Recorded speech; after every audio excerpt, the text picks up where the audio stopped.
Friends, welcome to our YouTube channel. मैं Ashiya RSC trainer. आज की वीडियो में आपको देखने को मिलेगा कि किस तरीके से फुल्ली ऑटोमेटिक जो टॉप लोड वॉशिंग मशीन होती है उसके पार्ट्स को आप पूरी मशीन को डिसअसेंबल किए बिना अगर चेक करना हो कि मेरे उस पार्ट में कोई खराबी है या नहीं है, टेस्टिंग करनी हो पार्ट्स की ऊपर से ही, तो किस तरीके से की जाती है वो देखने को मिलेगा बिना मशीन को डिसअसेंबल किए।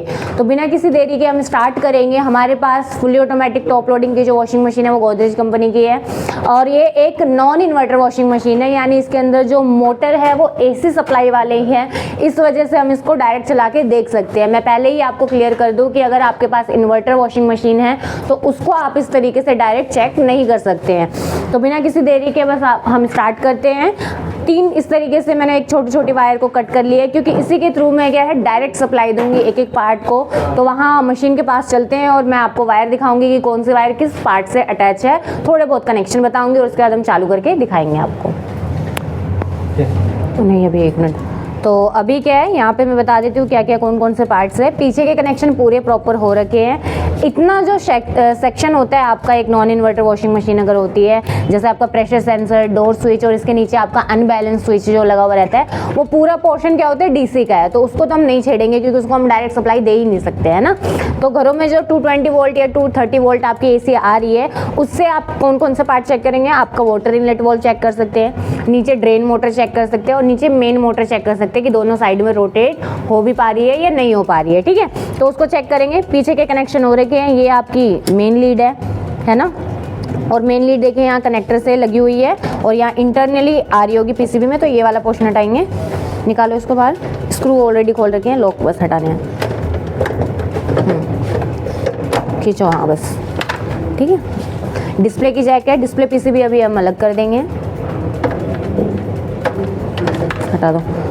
उसके बाद जितनी भी इतना पोर्शन क्या है इसमें आपका इनलेट वॉल्व अनबैलेंस स्विच का कनेक्शन है, तो इसको तो नहीं छेड़ेंगे। बाकी आपकी जो वायर थी उनको निकाल देंगे हम पहले।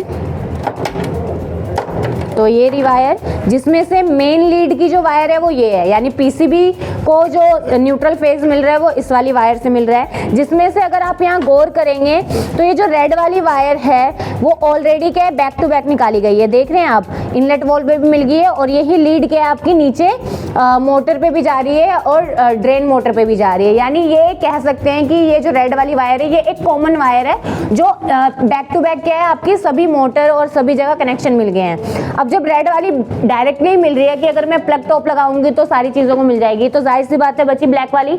ये क्या होती है आपकी पीसीबी से कमांड होकर के जाती है, राइट। तो हम इसी को क्या करेंगे, वन बाय वन करके क्या अपनी सभी मोटर वगैरह को चालू करके देखेंगे।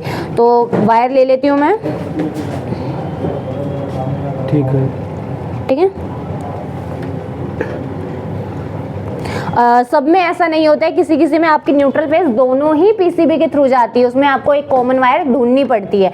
तो वो वाली भी मैं जल्दी दिखाऊंगी अभी आपको दूसरे मॉडल में, ठीक है।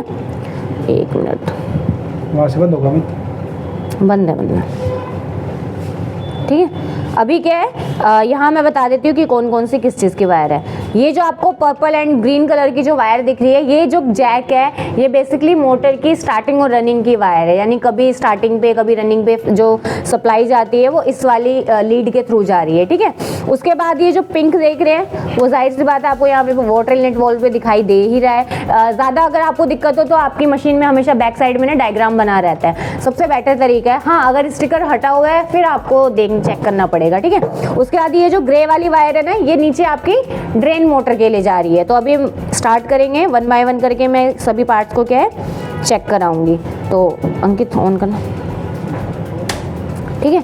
अब इनलेट वॉल्व को अभी आप टच करेंगे तो यहाँ पे क्या है कुछ भी हमिंग साउंड वगैरह कुछ नहीं हो रहा, ठीक है। जैसे ही मैं क्या है इनलेट वॉल्व को देखिए सप्लाई दे रही हूँ, आवाज़ आ रही है, चलने लग गया, ठीक है। तो अगर नहीं चलता तो आपको पता चल जाता कि आपकी डायरेक्ट सप्लाई देने के बाद भी अगर इनलेट वॉल्व कुछ भी रिस्पॉन्ड नहीं करता है, इस तरीके से अगर हमिंग साउंड नहीं आ रही है तो आपका इनलेट वॉल्व क्या है खराब है, आपको इजीली पता चल जाता। अभी आप ड्रेन की ना आवाज़ सुनिएगा ज़रा, मैं ये ड्रेन मोटर पे दे रही हूँ, जैसे ही वो क्लच खींचेगा, ठीक है, देखो आवाज़ आई। और जब मैं अभी छोड़ूंगी वैसे ही क्या ब्रेक असेंबली, वो जो ब्रेक है वो ये देखो ब्रेक हट गया है, ये जो आवाज़ थी। अब मैं छोड़ूंगी वैसे ही वो क्या है हटा देगा, डन।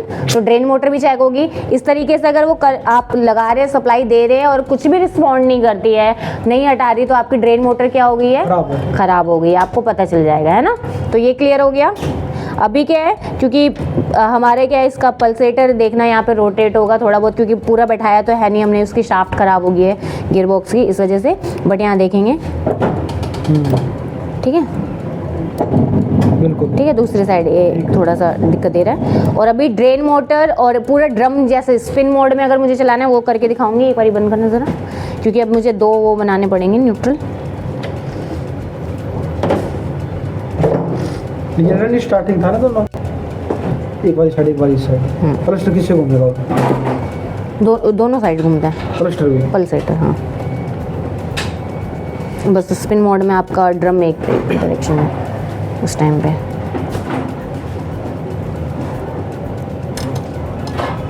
इनमें दे दूंगी यहाँ से, ठीक है, क्योंकि जब आपका ड्रेन का क्लच खींचेगा जब भी तो ड्रम भी फ्री हो पाएगा स्पिन मोड पे। तो ये मैंने ड्रेन में दिया, वायर छोटी पड़ेगी। दूसरी वाली ये रही इसके थ्रू। और अब ये जो बची है ये मैं आपको रनिंग साइड में, ये ग्रीन वाली निकाली थी ना आपने, तो दे दी है। करना ऑन वहाँ से शुरू करो। तो अभी आप देखिएगा ड्रेन जैसे क्लच हटाएगा ना वैसे ये देखो, हाँ, ठीक है। शॉकर इसके टेढ़े हो गए इसलिए ऐसी आवाज़ आ रही है इसमें, क्योंकि शॉकर क्या हो गए, टेढ़े हो गए। अदरवाइज़ क्या होता है, इतनी आवाज़ नहीं करता। जब भी मशीन अगर आपकी स्पिन मोड पे चल रही है और इस तरीके से बहुत तेज़ आवाज़ आ रही है, ऐसा लग रहा है कि ड्रम ही बाहर आ जाएगा आपका उठ करके, तो इट्स मीन की चांसेस रहते हैं आपके कि शॉकर ख़राब है। तो जब भी शॉकर ख़राब होंगे आपको शॉकर जा करके चेंज कर देना है। कई बार इस तरीके से ज़्यादा डिसबैलेंस होती है तो मशीन क्या होती है, ऑपरेट करना ही बंद कर देती है। इट्स मीन कि वो वॉशिंग वाली साइकिल तो कंप्लीट करती है, उसके बाद स्पिन मोड पे आते ही रुक जा रही है। अगर आवाज़ करके रुक जा रही है इस तरीके से, तो दिक्कत किस चीज़ की, आपके शॉकर सस्पेंशन की है। तो उसको आप जाके चेक करेंगे कि कहीं वो ख़राब तो नहीं हो गए हैं, ठीक है। तो इस तरीके से आप अपने सारे पार्ट्स को चेक कर सकते हैं। आपका डोर स्विच वगैरह कंटिन्यूटी के थ्रू चेक कर सकते हैं, तो उसको चेक कर लीजिए। प्रेशर जो होता है आपका वो 5 वोल्ट डीसी पे काम करता है, तो उसकी टेस्टिंग मैं आपको अभी बाद में बताऊंगी। दोनों सेंसर, क्योंकि ये प्रेशर स्विच जो आपके आते हैं ये भी अलग अलग टाइप्स के आते हैं, एक आईसी और एक नॉन आईसी वाला आता है, तो वो दोनों ही में ही मुझे आपको डिफरेंस समझाना है थोड़ा सा। जैसे भी डोर क्लोज है तो बीप आएगी। 1 मिनट, हाँ, कार्बन आ गया बड़ा ना, उसको रब करो, आ रही है, हाँ, वो कार्बन आ रहा था इसलिए, ठीक है। और जैसे ही आप डोर ओपन कर देंगे तो नहीं आएगी, है ना। पकड़ उसको ना, दबा लेना वो, क्योंकि यहाँ से लूज हो रहा है ना।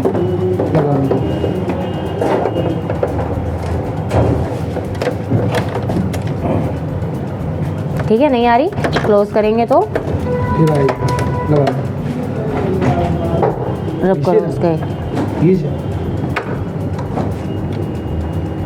नहीं, ठीक है, ठीक है। तो ये हो गया। अनबैलेंस स्विच भी अगर आपका अलग से लगा हुआ है तो आप उसको भी चेक कर सकते हैं इसी तरीके से, कंटिन्यूटी यानी बीप रेंज में।